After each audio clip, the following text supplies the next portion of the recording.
Mesdames, Messieurs, je suis très heureux de vous retrouver dans cette nouvelle édition d'information sur Radio-Télévision Ngoma et Kivu. Bienvenue de partout où vous nous suivez dans la sous-région des Grands Lacs africains. On commence ce journal par la page politique avec la SADC qui soutient un recomptage des bulletins de vote pour la présidentielle du 30 décembre 2018 dans un communiqué publié dimanche le 13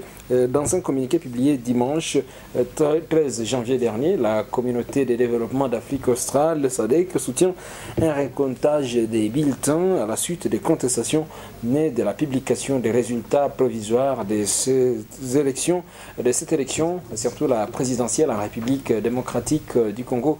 C'est un dossier signé Eric Chocolat. La SADC estime qu'un recomptage permettrait de rassurer les gagnants et les perdants, a dit Edgar Lungu, président zambien de l'organe chargé de la politique, de la défense et de la sécurité au sein de la SADC. À l'issue du scrutin du 30 décembre, Félix Tshisekedi a remporté la présidentielle avec 38,5%. Son poursuivant Martin Fayulu conteste ces résultats. Il a saisi la Cour constitutionnelle qui devra se prononcer selon la loi électorale en son article 74 dans les 7 jours qui suivent sa saisine. Par ailleurs, Edgar Lungu appelle à un gouvernement d'union nationale en RDC pour restaurer la confiance. La solution en RDC passe avant tout par un accord politique négocié entre toutes les parties, ajoute le président de la SADC. Un tel accord permettrait de remédier aux vives contestations exprimées par plusieurs acteurs sur les résultats provisoires de la présidentielle. Et les candidats sénateurs, gouverneurs et vice-gouverneurs devront déposer leur dossier de candidature à partir du 21 janvier prochain jusqu'au 27 janvier cette année 2019. Cette précision ressort du calendrier électoral de la Commission électorale nationale indépendante, un calendrier réaménagé. Le même calendrier prévoit la prestation de serment du président élu le 22 janvier prochain. Rosine Migabo qui nous fait le point. Selon le calendrier de la centrale électorale réaménagée, cette cérémonie devrait intervenir le 18 janvier, mais elle ne peut avoir lieu qu'après la publication des résultats définitifs par la Cour constitutionnelle. La loi électorale telle que modifiée en décembre 2017 dispose en son article 72 que la Cour constitutionnelle proclame le résultat définitif de l'élection présidentielle dans les 2 jours qui suivent l'expiration du délai de recours si aucun recours n'a été introduit. Quant aux législatives et provinciales, les juridictions compétentes disposent de 8 jours après l'expiration du délai de recours pour le résultat définitif dans les cas où aucun recours ne serait reçu. Si les recours sont enregistrés pour les nationales et provinciales, la CENI précise que le traitement des recours en contestation des résultats irait jusqu'au samedi 23 mars 2019. Le traitement des recours se fera concomitamment avec l'installation de l'Assemblée nationale. Une session extraordinaire est retenue au 26 janvier 2019 pour la Chambre basse et le 24 janvier pour les assemblées provinciales. Les candidats sénateurs, gouverneurs et vice-gouverneurs pour leur part devront déposer leur dossier de candidature à partir du 21 janvier jusqu'au 27 janvier. La cooptation des chefs coutumiers en complément des membres des assemblées provinciales va du 26 janvier au 29 février de l'année en cours. Dossier élection toujours, le président de la fondation Chocolat Katintima remercie la population de Walungu pour les choix portés en sa personne. Prince Chocolat s'est réjoui d'avoir été élu massivement dans cette circonscription électorale. Dans un entretien accordé à la presse locale le week-end dernier, Prince Chocolat Katintima a aussi remercier le président sortant Joseph Kabila Kabange pour avoir organisé des élections dans la paix et permettre ainsi la première alternance démocratique en République démocratique du Congo. Le prince Chocolat Katintima a aussi félicité le président élu Félix Tshisekedi qui a été proclamé provisoirement par la Commission électorale nationale indépendante. Félix Tshisekedi a donc été félicité par Prince Chocolat Katintima. Prince Chocolat qui a appelé la population congolaise tout entière à accompagner tous ces élus pour le développement et la reconstruction de la République démocratique du Congo. Je propose d'écouter Prince Chocolat Katintima. Nous disons merci. Nous sommes contents de toute la confiance qu'elle a placée en nous. Nous avons eu, je pense, plus de voix que tous les autres candidats de la circonscription électorale de Walungu. Peut-être même tous les candidats du FCC dans toute la province du Sud Kivu. Nous sommes peut-être deuxième après l'honorable Vital Kamerhe, que je salue aussi. Donc nous disons grand merci à cette population de Walungu qui nous a fait confiance. Nous n'allons pas la décevoir. Nous allons continuer à travailler pour elle comme on l'a fait dans le passé. Maintenant, avec notre casquette d'honorable, peut-être nous allons faire encore beaucoup plus. Nous demandons que cette population continue à nous soutenir, continue à nous faire confiance comme elle a toujours fait dans le passé. Le président de la fondation Chocolat Katintima, Prince Chocolat Katintima, qui est également superviseur des travaux de la pose de la pelouse synthétique au stade de la Concorde de Kalutu, s'est réjoui de l'évolution des travaux qui s'effectuent au stade de la Concorde dans la commune de Kalutu.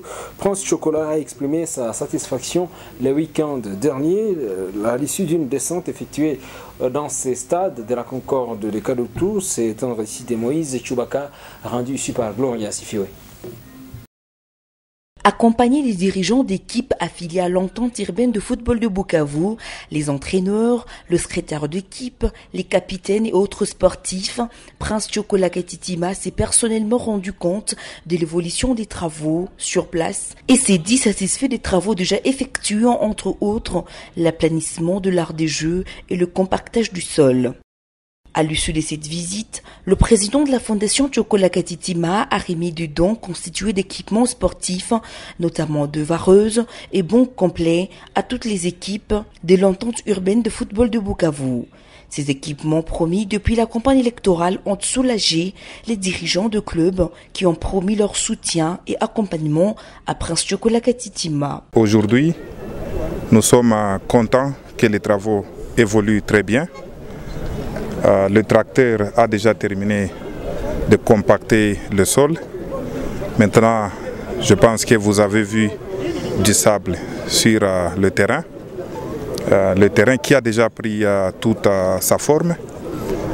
À partir de la semaine prochaine, selon les informations que nous avons reçues des ingénieurs, à partir de la semaine prochaine, nous allons commencer la pose proprement dite de la pelouse synthétique. Donc nous serons contents si les médias peuvent venir ici la fin de la semaine prochaine pour constater la pose de la pelouse synthétique. Nous sommes contents de venir ici avec tous les présidents des équipes de Bukavu, donc des équipes affiliées à l'attente sportive de Bukavu. Nous sommes aussi avec les capitaines des équipes, nous sommes avec les coachs des équipes, mais aussi avec les secrétaires. Nous sommes aussi venus remettre un lot important des équipements à toutes les équipes affiliées à l'entente sportive. Dernièrement, nous avons donné des ballons. Aujourd'hui, nous allons donner des varaises. Donc, nous allons continuer dans la mesure du possible à appuyer le sport dans notre province. Signalant que cette soirée s'est soldée par le partage d'un verre, signe de communion avec le monde sportif de Bukavu.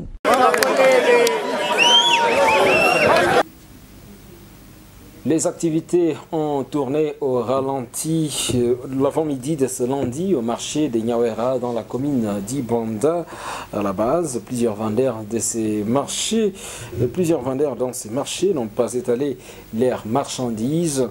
Ces derniers ont plutôt exprimé leur indignation suite à la récente décision du bourgmestre de la commune d'Ibanda qui va destituer les comités syndicaux de ces marchés. Éric Chocolat nous fait le point.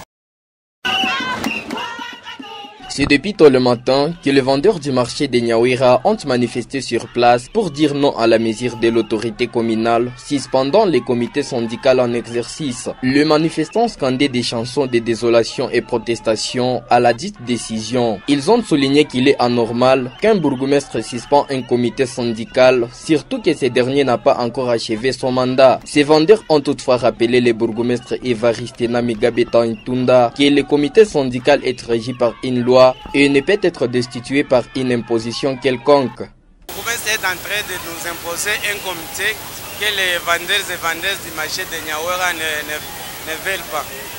Ils ne veulent pas ce comité parce que ce sont les membres de ce comité, ce sont des membres qui avaient vendu même des tables, ils ont occasionné des désordres dans le marché de Nyawera. Nous sommes en train de réclamer pour qu'on laisse le comité qui est en train d'occuper l'occupation des marchands. Ce que nous, les vendeurs, nous pouvons revendiquer aux autorités, d'annuler les décisions de messieurs les bourgmestres, ce qu'il a pris comme décision, de changer le comité qui est ici.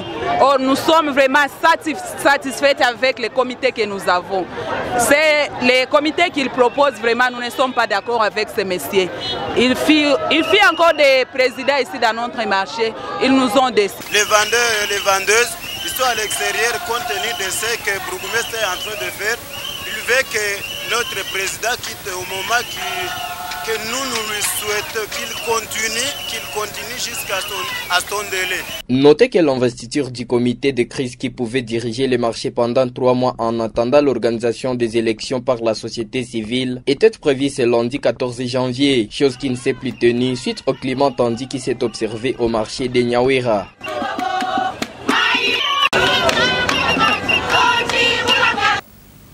Dossier marché de Nyawera toujours. Le bourgmestre de la commune d'Ibanda, Évariste Manegabe Ntaïtunda, campe sur sa décision suspendant les comités syndicaux du marché de Nyawera. L'autorité communale rassure que le nouveau comité sera bientôt installé avant l'organisation des élections par la société civile.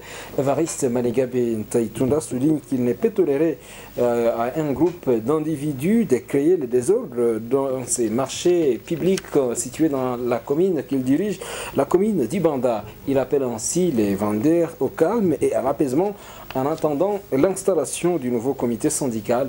Le bourgmestre de la commune d'Ibanda, Évariste Manegabe, qui je propose d'écouter. Je ne peux pas accepter que des guerres puissent vivre dans la société, étant donné que je suis le numéro 1 de la commune. Je dois à tout prix me battre pour que la paix sociale puisse régner dans les marchés. Quelqu'un ne se prend pas un roitelet pour chasser des commerçants quand il veut. C'est pourquoi j'ai pris des mesures et je devrais suspendre, attendre les élections comme le prévoit le statut. Il n'y a pas de mandat devant une infraction, monsieur le journaliste. On n'est plus question de mandat devant des infractions pénales, des rébellions, des insubordinations. Plus question de mandat. Moi, je vois seulement l'ordre public. J'ai mis de l'ordre et je continue à mettre de l'ordre. Donc, je n'ai pas d'injonction à qui que ce soit qui s'appelle je ne sais qui. Nous sommes l'État, nous sommes au-dessus de tout. Le marché se trouve dans le domaine public de l'État. Quiconque ne veut pas se soumettre à nos désidératas, il peut aller faire ses affaires dans un autre marché de Kadutu, de Kabari, ou partout où il veut. Et le ministre provincial de l'Intérieur, décentralisation et la sécurité demande dans l'urgence au bourgmestre de la commune d'Ibanda de suspendre la remise et reprise du comité syndical du marché de Nyawera. Victor Choma le fait savoir dans une lettre qu'il venait d'adresser au bourgmestre de la commune d'Ibanda et dont une copie est parvenue à la rédaction de Radio-Télévision Ngoma ya Kivu. Dans cette lettre, il invite l'autorité communale à suspendre toute remise et reprise jusqu'à l'aboutissement des pourparlers qu'il a engagés avec différentes structures au fond de préserver l'ordre public mais aussi un bon climat de travail au sein du marché de Nyawera. Et j'ajoute que cette décision ou cet appel du ministre provincial de l'Intérieur et de la Sécurité, mais aussi de centralisation Sud Kivu, Victor Choma, cet appel qu'il a lancé au maître de la commune d'Ibanda a suscité des scènes d'Elias dans les marchés de Niawera, les vendeurs et vendeuses qui étaient dans la joie et qui voulaient voir un climat de paix s'installer dans ces marchés de Niawera situés au centre-ville de Bukavu. Exeta 2018-2019, l'inspection générale de l'éducation nationale vient de fixer à 45 $ américains les frais de participation à cette épreuve nationale. L'annonce a été faite ce lundi 14 janvier par les ministres provinciaux de l'enseignement primaire, secondaire et professionnel au sud Kivu, Samson Jumapili Ruekenya. Il indique que cette instruction provient de Kinshasa, la capitale de la République démocratique du Congo, et est applicable sur toute l'étendue du territoire national. Les ministres provinciaux et les PSP Sud Kivu appellent tous les parents à s'acquitter de ces frais afin de permettre aux jeunes finalistes de passer les mois, dans des mois qui viennent, leurs examens d'État dans toute quiétude. Les ministres provinciaux de l'EPSP, Jumapili Ruekenya, est devant la caméra des radios-télévisions Goma et Kivu. Les frais de l'examen d'État, comme ceux de TENAFEP, sont fixés par l'inspection générale de l'EPSP. L'inspection générale est à Kinshasa. C'est l'inspecteur général qui fixe les frais par dépense que cette inspection générale envisage. Il y a par exemple le cahier d'items pour l'examen d'État. L'inspecteur général fixe les frais pour toutes les provinces. Les frais ne concernent pas, ces frais de l'examen d'État ne concernent pas seulement la province du Sud Kivu. Ils sont fixés par l'inspection générale de l'EPSP qui est à Kinshasa, et c'est pour toutes les provinces de la République démocratique du Congo. Donc cette majoration à laquelle vous faites allusion, donnée par Kinshasa, par l'inspection générale de l'EPSP. J'ai appris que les coûts des cahiers d'items est majoré. Il y a eu les coûts à augmenter et c'est ce qui justifie aussi cette majoration. Donc l'augmentation des coûts, je ne maîtrise pas, je ne suis pas dans les prévisions de dépenses pour l'examen d'État. C'est toujours l'inspection générale qui prévoit le budget et le budget est fixé en fonction de ces... Donc je ne saurais pas justifier pourquoi c'est chaque année, parce que c'est la compétence de l'inspection générale. Alors, les parents, je leur demande de comprendre, de payer, parce qu'ils ne sont pas seulement les parents du Sud Kivu. Ce sont les parents de toute la République démocratique du Congo. Et cette autre nouvelle, tous les motocyclistes exerçant leurs activités dans la ville de Bukavu sont appelés à se munir des gilets dorsales numérotés afin de lutter contre l'insécurité dans les chefs-lieux du Sud Kivu, la ville de Bukavu.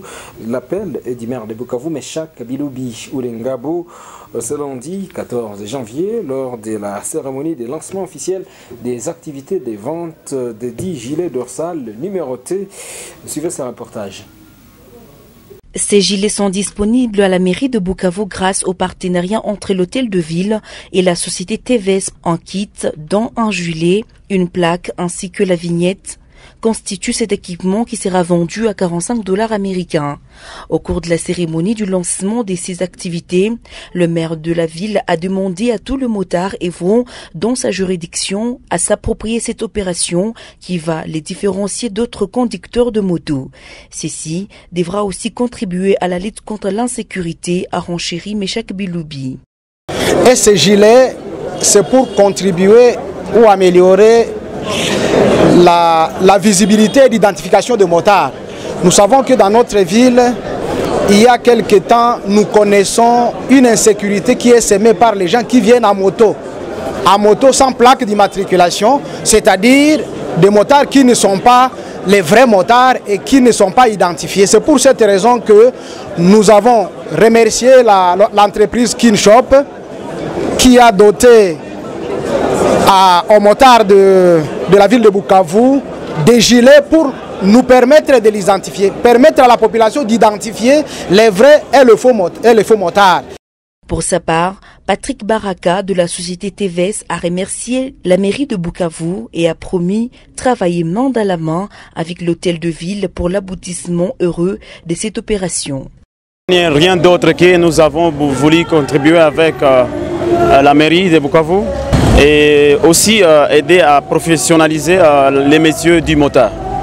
Nous avons donné un gilet qui va servir à les identifier pendant les jours, pendant la nuit, pendant qu'ils exercent. Bon, nous demandons aux gens qui ne sont pas affiliés aux associations d'affilier des masses pour en bénéficier de notre programme qui vient de commencer, qui va continuer au cours de cette année 2009 dans la ville de Bukavu. Signalant que cette cérémonie s'est déroulée en la salle La Manne en présence de toutes les associations de motards et quelques membres de la société civile. Elle s'est soldée par une caravane motorisée qui est partie de la place Moulamba jusqu'à Kadutu en passant par la commune de Bagira. On termine cette édition d'information par ces messages de félicitations adressés à l'honorable Prince Chokola Katintima, élu de la circonscription électorale de Walungu. La direction de Radio-Télévision Ngoma ya Kivu tient à vous présenter ces vives et chaleureuses félicitations à l'occasion de votre élection à la députation nationale dans la circonscription électorale de Walungu. On a besoin de rappeler que ce mandat n'est pas un fruit du hasard. Vous l'avez mérité par votre savoir-faire et vos différents projets de développement bien jugés par la population de Walungu, raison pour laquelle vous avez été élu. Que vive la République démocratique du Congo, que vive la province du Sud Kivu, que vive Radio-Télévision Ngoma ya Kivu et que vive les territoires des Walungu. En fait, à Bukavu le 14 janvier 2019 pour la direction des Radio-Télévision Ngoma ya Kivu. Nelly Adidja, directrice gérante, c'est donc elle qui signe ce message des félicitations adressées, je le rappelle, à l'honorable Prince Chokola Katintima, élu de la circonscription électorale des Walungu.